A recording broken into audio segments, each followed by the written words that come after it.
আজ জন্মাষ্টমী উপলক্ষে শ্রীকৃষ্ণ মুখনিসৃত শ্রীমদ্ ভগবদ্ গীতার দুটি শ্লোক, যেই দুটি আমার নিজের খুব প্রিয়, খুব পছন্দের, সেই দুটি পাঠ করছি।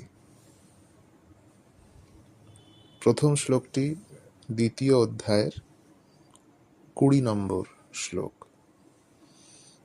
न जायते म्रियते वा कदाचित् नायं भूत्वाह भविता वा न भूयः अजो नित्यः शाश्वतो हयं पुराणो न हन्यते हन्यमाने শরীরে। এই আত্মা কখনো জাত বা মৃত হন না। এটি এমন বস্তু নয় যা একবার জন্ম নিয়ে পরে বিদ্যমান রইল না।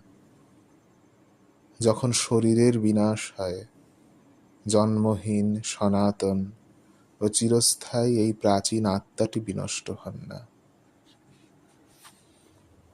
ন হন্যতে হন্যমানে শরীরে। শরীরের বিনাশ আত্মায় স্পর্শ করে না। আত্মা একেবারেই অস্পৃষ্ট থেকে যায়। কেউই আত্মাকে, মানবের প্রকৃত সত্তাকে বিনাশ করতে পারে না। এইটি একটি শ্লোক।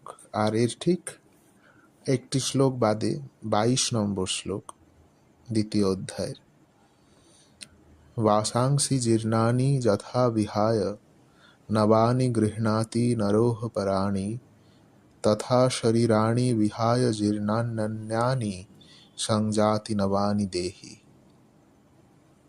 মানুষ যেমন জীর্ণ বস্ত্র পরিত্যাগ করে নতুন বস্ত্র পরে, তেমনি জীবাত্মাও জীর্ণ শরীর ত্যাগ করে নতুন শরীর ধারণ করে।